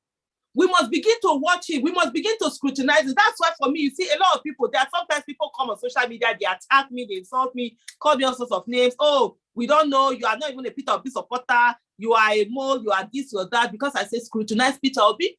We are not voting, he's not a saint. We are not voting a saint into office. We are voting a citizen who also will have his own flaw. We all have our own flaws. So what we do is that we vote for him. We not only vote, we scrutinize him here. Whenever he does something that is wrong, we come on here and say, bros, you know the fear face. You don't know that we get the power. Don't you get power? So when we are able to sit down with them and let them know that, look, you can't do certain things. That is the way they will now have the incentive to actually do the right thing. Nobody is let alone just like that. If you just need somebody like that, at some time, the person will give you like sort of like a mediocre kind of performance. But you need to be on something. It's like an employee. Whenever somebody is looking, you have an employee going for an interview, because that's what is happening right now. The employer will not employ him and just leave him and not give him any terms of reference or any work to do or anything, and just say, oh, I know he will do the right thing. And then what will happen? The person will be there doing what he thinks is the right thing that might not be the right thing that you want. So what is most important is that Nigerians, this is not the time to vote and go and sleep and say that, oh, we know he will do it, or start attacking people who are holding them accountable, because that is a psychophancy. When I started talking about Buhari, even before he got into office, a lot of people attacked me. When I spoke about him, a day after he got into office, 3 weeks after Buhari got into office, there was a bomb attack. I think it was in Maiduguri, and Buhari didn't say anything. I think that was in June 2015. And I was calling out the president and saying, how can you? There's an attack. People were calling me, what do you want him to say? He just got into office and all sorts of things. Even before he got into office in January 2015 or something like that, there was an attack, and I said, Buhari is not speaking, Jonathan is not speaking. Who then is speaking? The person that wants to replace the person we want to change is not doing anything different for us to know he wants to do. And Nigerians were, defending and attacking people who hold citizens accountable. So we must throw away psychophancy. We must know that when we vote people into office, we are not their slaves. They are our servants. That's why it's called public servants. They are there to serve us. We are not there to serve it. There's a mentality that Nigerians have that, oh, you must worship these leaders. Oh, don't touch them. It's almost they want to carry the touch not my anointed. They will tell you that, oh, he's old enough to be your father, your grandfather. Who cares? Anybody, we are not voting anybody to become father or grandfather. If you want to be grandfather, please go and stay in the village. When we come, we will greet you. We will kneel down and greet you. Baba, well done, you, and all of that. But you can't come and be leading the country with everything you have to be able to truncate our lives, our destiny, and those of our unborn grandchildren, unborn children, descendants, and you're saying we shouldn't say anything. So what is most instructive is that one of the things, and I think people keep saying, which like that they'll tell you, oh, Buhari, you people that voted Buhari, this. I said, look, nobody is a sayer. We are not seers. I'm not here. I'm not a babalawo. I don't see the future. I'm going to use the antecedent, what is on ground, and what has I used it before. And if you are telling me to think about 1984, when Buhari was president, that was 30 years later in 2014, and I should not look at the atrocities that were happening in 2014. That doesn't make sense. I'm not going to reward anybody's bad behavior, anybody's failure. And so it's still the same thing. None of us know whether if Peter Obi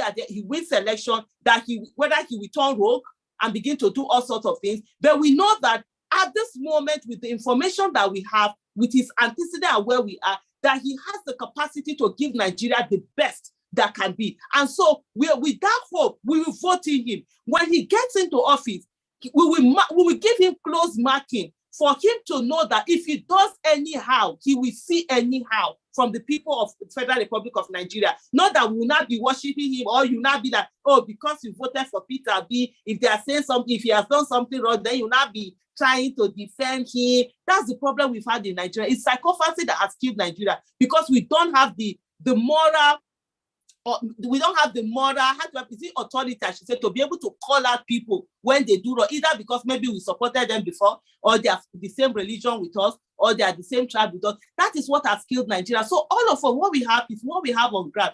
Of all the candidates that we have on ground, who is it that we know can give us the Nigeria we are yearning for? Peter will be fine. The how he will behave after, that's not the main issue now. When we get there, February 25th, 2023, we vote him, bam, he win. He's declared a winner, and then they give him his returning what certificate? Certificate of return. Certificate of return, fantastic. They give it to him, fine. We've done that's part one of the job. Part two of the job, we begin to mark him. Oh yeah, of that. Begin to put your list together, because on the day that they are doing swearing in for you, you should tell us who are your cabinet members. We are not going to wait for 6 months. That same day. Now, begin to assemble. Look for Nigerians from all over the world in Nigeria. Get the assembly, the best of the best of the best team. Like Loretta the other day, I sat down. I know I was in a distance with Loretta where she was analyzing this policy document on our head. My mouth was a drop. I said, see, people will get brain. Imagine that kind of person as Minister of Health. We have Nigerians that are doing amazingly well all over the country. And what we want him to do, so assembly the best of the best team. As a leader, it is not what you know that is most important. It is the team you are assembling, what they know. So you must get people who are more intelligent than you, who know it better than you. So when you give them a vision, they will run with it. So that's our own market. That will be our part two of going after Peter Obi and ensuring. And if he doesn't do all of that, it's just 4 years we vote him. And that's what, for me, the obedient movement is beyond Labour Party, it's beyond Peter Obi. It should be a voting block of Nigerians who from now to the next 50 years or 100 years should be deciding who are the competent people that will be getting into office, so that anybody knows that, if you don't do the right thing, these people, they are not going to vote for you. That's why we incentivize people actually giving us the good governance that we require in Nigeria. Thank you. Okay, let's take the call. Hello. Hello. Yeah, hello. What's your name, sir, and where are you calling from?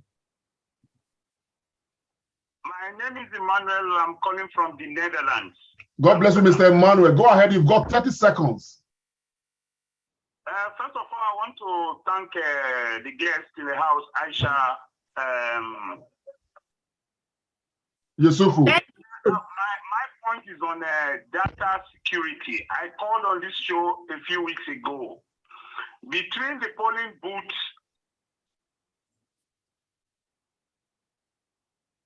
a few weeks ago, I called on this show and I talked about data security.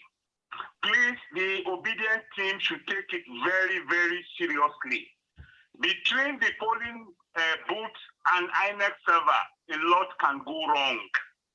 If intruders have access to the INEC server, a lot could be changed. A lot of harm could be done. It's one thing for Obi to win. It's another thing for him to be declared. So the IT team of Labour, the Labour team, please, they should be up and doing. Data security is important. I am speaking from the point of a professional. Data security should be accorded a lot of, they should look into it very seriously. That is my take. That's my contribution. Thank you. Thank you very much, sir. Thank you so much, Emmanuel. I think you rang a few weeks ago from the Netherlands, advising that we need to take data security very serious in the course of this election. AISHA Yusuf, please remember that and take that on board, so that when you are in one of your strategic meetings, you can put that for discussion. I must say that we are indeed very lucky and grateful to have you. I think you are the reason why people are not making any calls, because they are rapt listening to you as you are disseminating and firing on all sides. I think they are just saying, what is this woman yarning? She just they don't want to call, because even before they we have another caller on their questions, you are answering. Dr. Tony Agbons, I know you have some comments to take from Facebook. Can you fire on, please? Yeah, I think there's a call coming in. We'll take the call, then I'll read some questions from our viewers on Facebook and YouTube. Okay, hello. Hello. Where does what's your name, sir? Where are you calling from? My name is Anthony Ajibola Omoruli. I'm calling from Germany. Go ahead, sir. You've got 30 seconds. Thank you. Greetings to the house and greetings to AISHA. Thank you for what you are doing. My question, Basically, I like our analogy of the supply and demand. But my question is, how are we going to ensure that there is going to be an equilibrium? Because there is the risk of supply either being oversupplied or over demand, especially the fear of over demand. Because I have spoken also to some people, the expectation is that most people are just expecting that when Peter Obi comes in 6 months, Nigeria will become an Electoral. And that is going to be also a risk in fulfilling what is being promised. Either Peter Obi ends up doing some cut and nail, just do some fasting things for the optic without really changing anything fundamentally, or he's going to have the support to do the things that is needed for Nigeria to move in the right direction. So, and for this to happen, of course, we need to make demand. How are we going to educate ourselves that while demanding, we should also not get lost of the reality on ground, so that there will be an equilibrium between supply and demand. Thank you very much, sir. Thanks for your call. Thank you. Let me just take that question to say thank you so much. Of course, so when you talk about demand and supply, the equilibrium is when demand is equal to supply, right? If I remember a bit of my economics. So what do we do to get there? What we want, we do not want an equilibrium. We want for supply to actually be more than demand. That's the only way we can get a country where we need to be at right now, because we're really down behind. So let's look at even to attain the equilibrium. So the next thing after, if you don't get supply being more than demand, then the next thing, of course, will be for you to get that equilibrium where supply will be equal to demand. So the first thing that we look at is that who are we voting into office? So which is, first of all, get to vote in somebody who cares. Who cares for the people? And that's why for me, the number one thing, I've started a series on my YouTube channel where I'm doing things like 100 reasons why I will vote for Peter Obi. And so for the next 100 days, I'm going to put out one reason every day. Why? And yet I started, was it yesterday? Yesterday it was empathy, today gender inclusion, and it will go on courage, patriotism, all of those things. You see Peter Obi as someone who cares, who genuinely cares for the people, as someone who has empathy. When you have someone who has empathy for the people, what it means is that they will want the people to enjoy the exact same thing that he's enjoying. So it's not the one that will be having access, that will be going to London for treatment, but will not think about building hospital in Nigeria and getting people to be on, so that people who can afford to go to London, that we have the same kind of illness as him, will be able to get treated here. So that's when you don't have empathy. So for somebody like Peter Obi, who has already demonstrated that show of empathy, he cares, patriotism, so always talking about Nigeria, he actually wants to make a name for himself, so that years from after he leaves office, people will still be talking about him. We're looking forward to 100 years from now. People will look back and say, there was somebody who said he will now become the father of modern Nigeria, set Nigeria on the right course. So when you have somebody like that who is willing to supply, and then you have citizens coming in to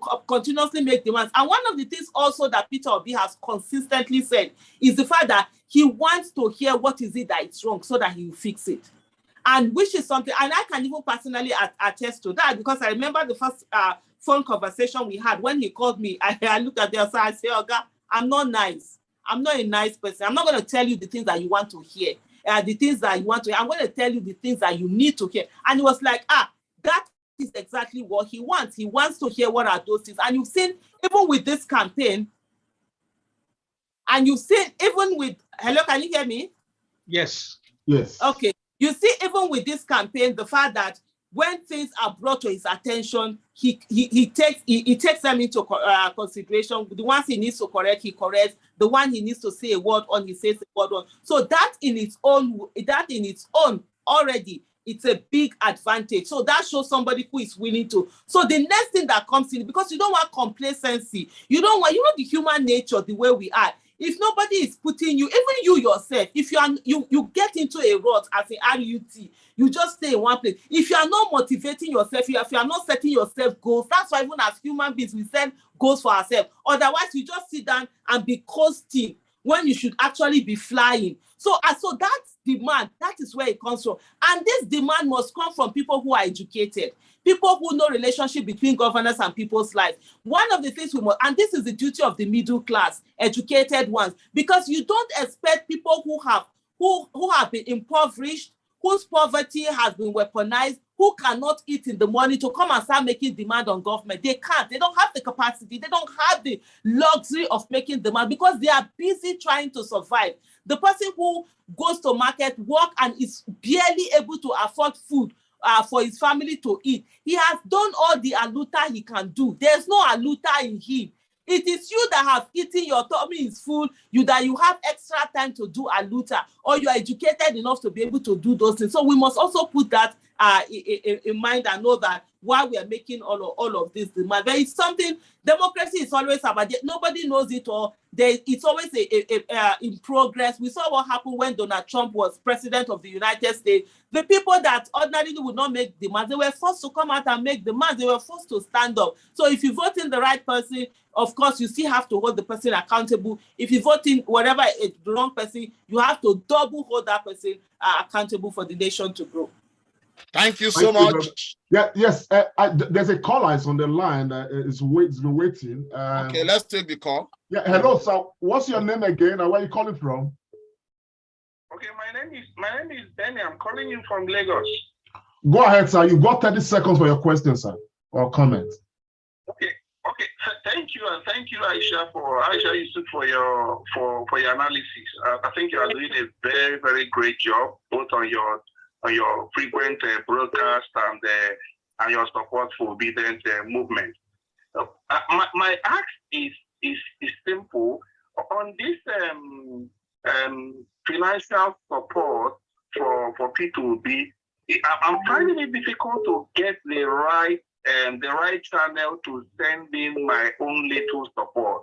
And the same is also applicable to some of my friends, because you want to be sure that you are sending your donations to the right place, because of the situation in Nigeria and all the scams that is here and there. So how do one get the right place to send the little donation, the 1 cent, the $1, the 1 naira, and all that? Okay. What's your name again, sir? For the records. My name is Benny from Lagos. Benny from Lagos. Okay. Thank you very much. Thank you so much, Benny from Lagos. You really touched on a very, very important aspect. And honestly, when a lot of our established politicians, when they talk about structure, they are mainly talking about money, finances. And election is very expensive, absolutely very expensive. No one person can use their money. No matter how many billions you have, your election, we humble you, it take everything away. And so we must put our votes where our money. I thank you so much, Benny. I love the fact that you want to put your vote where your money, where your votes are, and you're ready to donate. That's what we all need to do. And so, like I've tweeted before, I've said that we need to ensure that money is not Peter Obi's problem at all, and donate as much as we can, the little that we can, no matter how much it is, no matter how little it is, let's put it together. In the coming days, Peter Obi himself will be tweeting out, putting to the public the accounts where monies need to be put into it. And when he does that, we're just trying to, there's a few things that need to be rectified and which is being worked upon.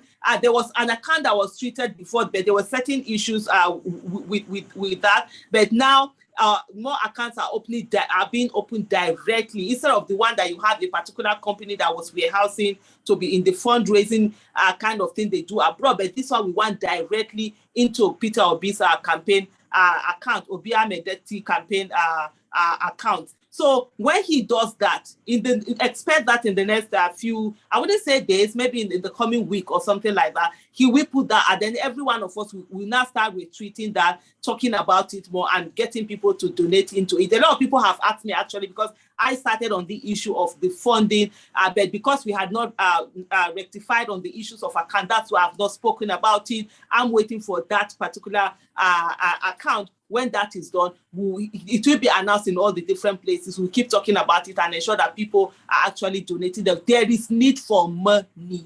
We can't win this election without money. You need billboards everywhere. You need posters. You need the transportation, the hotel, a lot of things, data, all of these things, getting to reach people.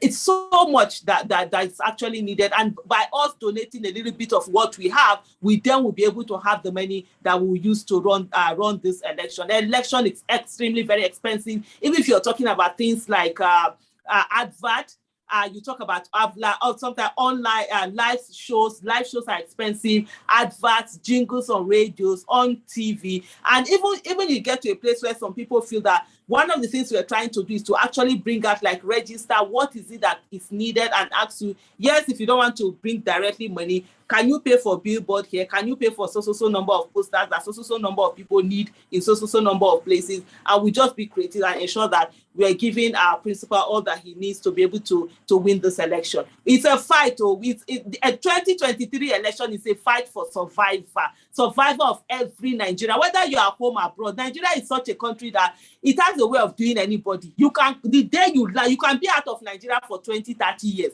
The day you land, if Nigeria has your time, it will do you anybody. And so, like we always say, may Nigeria not do as someone. Being a victim in Nigeria is no longer a matter of if, it's a matter of when, because the victim card is going around. And so every one of us, we must be very serious about this election. Let's take it as when we were writing our JAM, the first time we wrote JAM, but the first time we wrote our SSC it was a life and death thing for us. It was a matter of survival for us. This is what the election is for the citizens. Because right now, we know what election is the one that will bring in the leaders. And if we don't vote in the right people again, we are going to get into real suffering that only God knows where it's going to take us. We're already down. We cannot afford to go further down than we are right now. Thank you.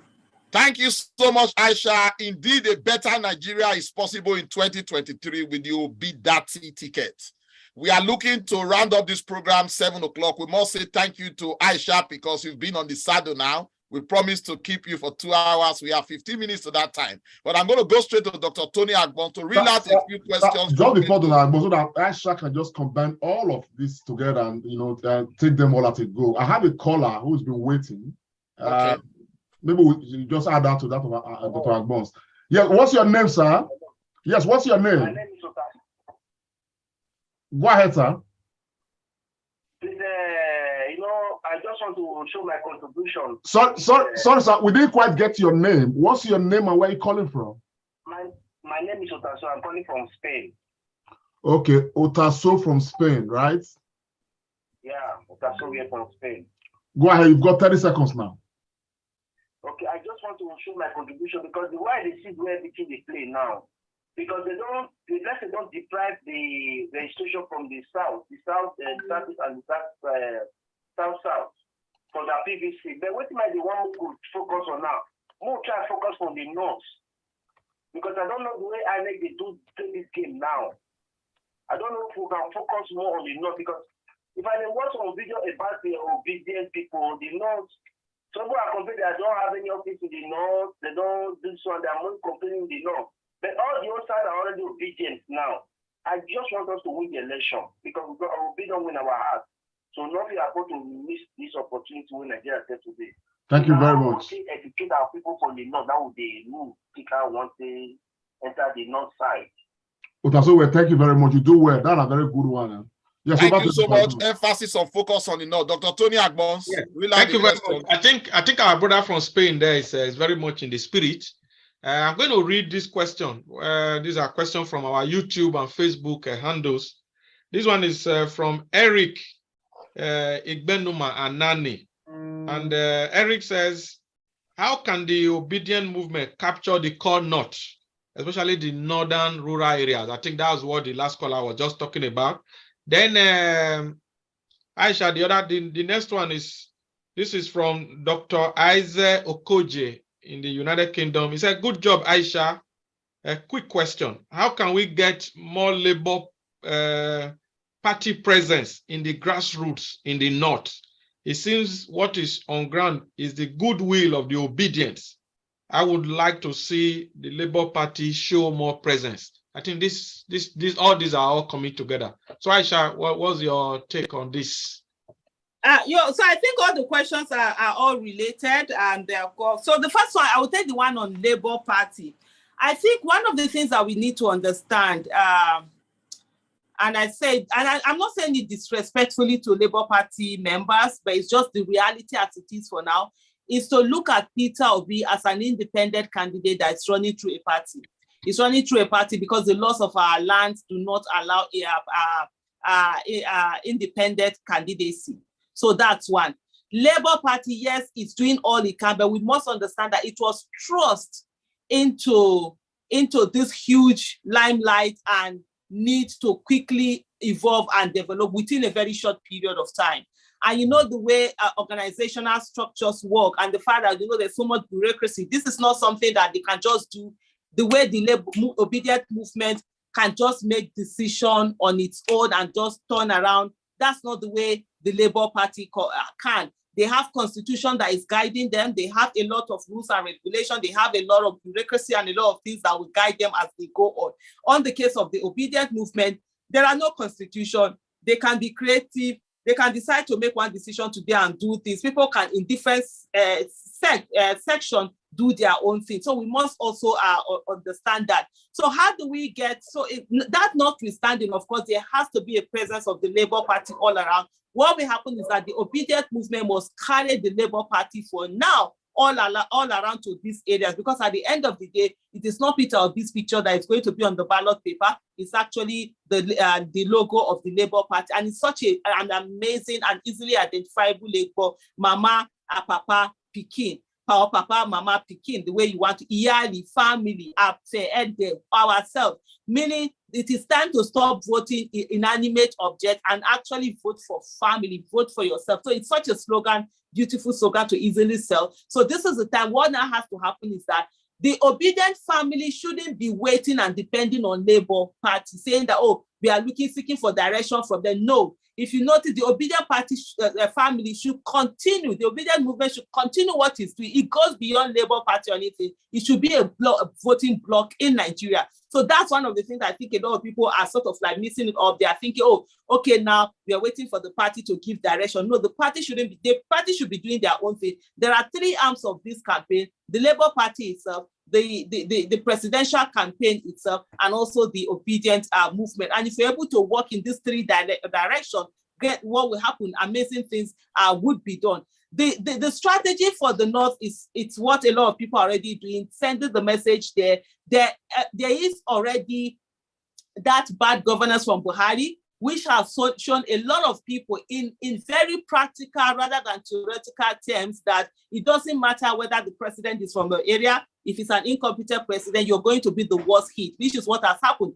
Katsina State today is one of the most insecure states in Nigeria, and yet the president is from there. There is even a place like where there was somebody who was selling all that, where the place where Buhari lives, as in his street in Daura, your hometown, every one of us, we know our hometown. They call it now Corner Mugu, meaning the corner of the wicked person. So people have been abducted, even right from his own village. His village head was abducted, kidnapped for months, and stayed with terrorists for months. They had to pay ransom before he was free. So if the village head of the president can be taken, who else to say? So everybody has already begun to say that. So that says a lot. So what needs to be done also is to ensure that you're having these posters, billboards, a lot of things. There are a lot of obedience. One group called Up North for Obi, they are doing amazing work, entering into the northern part of the country, into the villages, going in there and carrying the messages of Peter Obi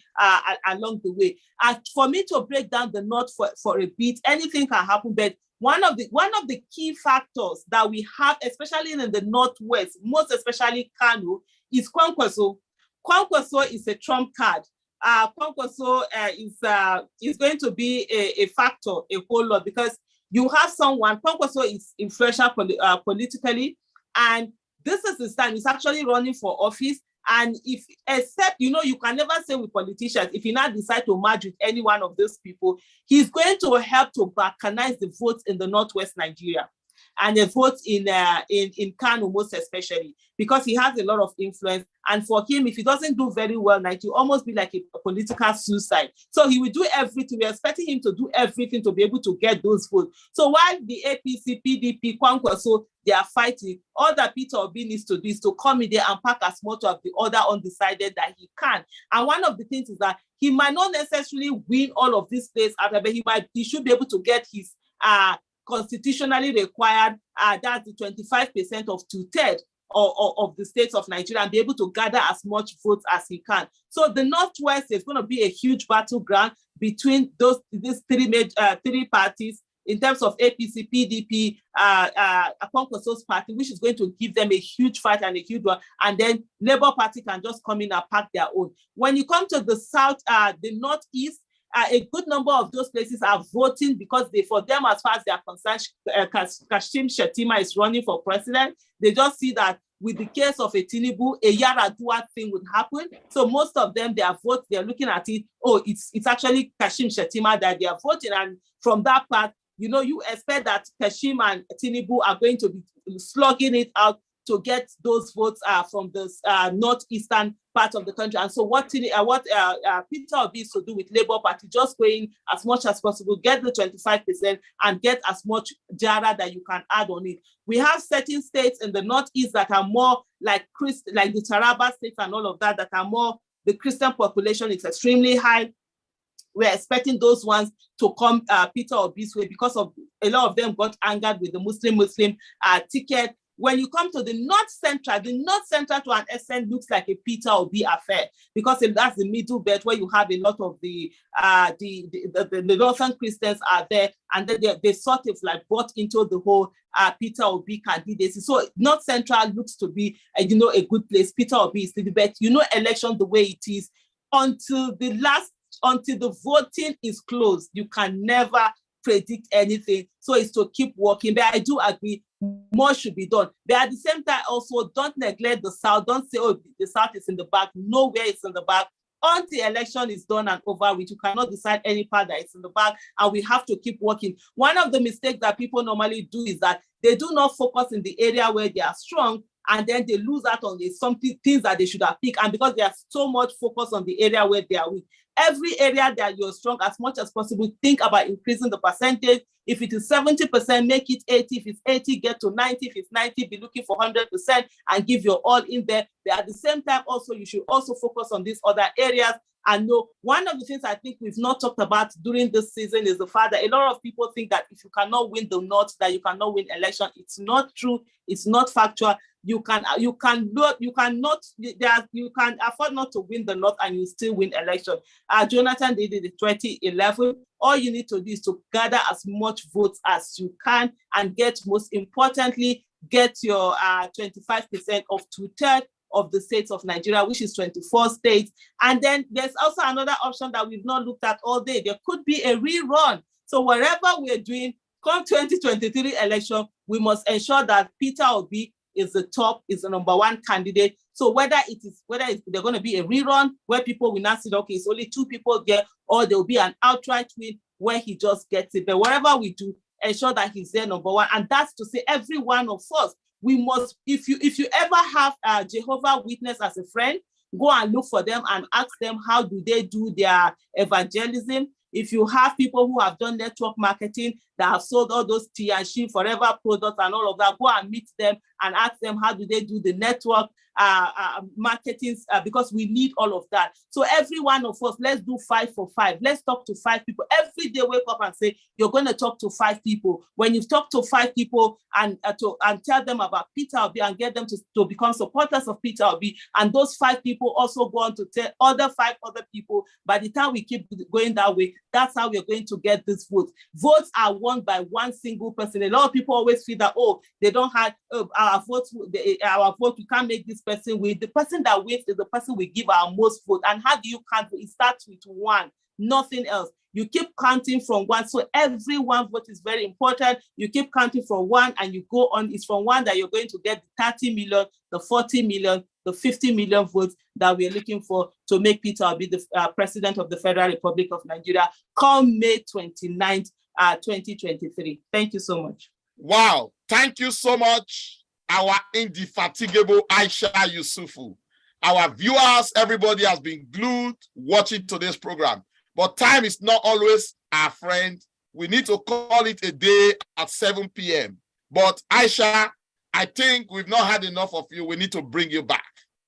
I want to thank everybody that have contributed today, all those that have rang us from far and wide to ask questions. Dr. Osayemeri Okumbo, all the way from United Arab Emirates, Eri Bakari from Italy, Europe, Emmanuel from Netherlands, Anthony Ajibola Omori from Germany, Benny from Lagos, Nigeria, and Osasu from Spain. Thank you so much for your questions and your contributions. And for those that have sent messages and made comments on our Facebook, YouTube, and Twitter, and we are indeed very grateful. This is the Comrade Show, the Comrade and Friends. But AISHA Yusuf, time, we are short for time, but I want to ask this. I want you to just take 1 or 2 seconds to address Nigerians on all the languages you can speak, just to canvass 2023. Pidgin English is included. Hey, my brother, my sister, time don't call. No, this one not be time where we say you know go take part for election. Vote it don't call. Get person where they call a Peter Obi. It's a rough of election. No, so all of us we got to come out and we vote for that. Not be only say we they talk vote for that. We go call people, tell our family, tell the person we know here, make it here. Say get person where they call a Peter Obi. We go there. We go do Jackie work for us. We go ensure say Nigeria will become better country. Salamu alaikum ƴan uwana jama'a, to yau ga ni nan nazo da tallan mutumin nan da ake kiran Peter Obi wanda yake takarar shugaban ƙasar Najeriya. Kun san an ce fa da an yi lokaci ya isa da za a zaɓi iyali, da an zaɓi tsintsiya bata kai mu ko ina ba, muka zo kuma aka zaɓi lema bata kai mu ko ina ba. Yanzu ko ya kamata a zaɓi Peter Obi, mutumin nan da ake kiran Peter Obi yana nan da adalci, yana nan ya rike ƙasar Anambra sosai, kuma muna tabbatar da cewa idan ya zama shugaban ƙasar Najeriya zai rike Najeriya sosai. Lokacin nan ba lokaci ne da za a yi kabilanci ba ko addinanci. Afemawa mo Peter Obi wa hezo atemori. Efe oke se ogbede ma ke mara boto ma ha ge mo ke ote ni mare mo ke ofe ke se la ni ma yana ma kele gbegbo ya no ha gba kanyama. Iko ya no ha bare ozugo to awo oke oko la liko ofota loze hari ole owo. Oya ni ma kele na oya na hari owo no kale ko gba kanya. Ami party na go the Labour Party yale yo after. What vote in Egbewa? Why make sure say the Egbe boya Lolo or Peter Obi or Yona. My fellow Nigerians, the time has come for every one of us to do the needful. The needful is for us to vote in somebody with competence, character, and capacity. Somebody that we know we get in there and we do the right thing for us. This is not the time to vote on tribal sentiment or religious sentiment. This is the time for us to vote for someone that we know. We go in there and do the right thing for Nigeria. We give Nigeria good governance, accountability, and transparency. It is time for Nigeria to win. People have been winning before. Candidates have been winning and they focus on themselves. If we make Nigeria win, the person that gets in there will focus on Nigeria and will be amongst the great countries the way we're supposed to be. So come February 25th, 2023, you have it in your hand. The miracle you've been praying for all this while, the miracle is here, and it is for you to do the needful and ensure that the person with competence, character, capacity, empathy, patriotism, the person that will care for you gets into office, and that person is Mr. Peter Gregory Obi. Thank you so much. Thank you so much, AISHA Yusuf. Thank you, Comrade Show. Signing off. Remain useful and obedient. See you next Sunday. Thank you. Bye-bye, everyone.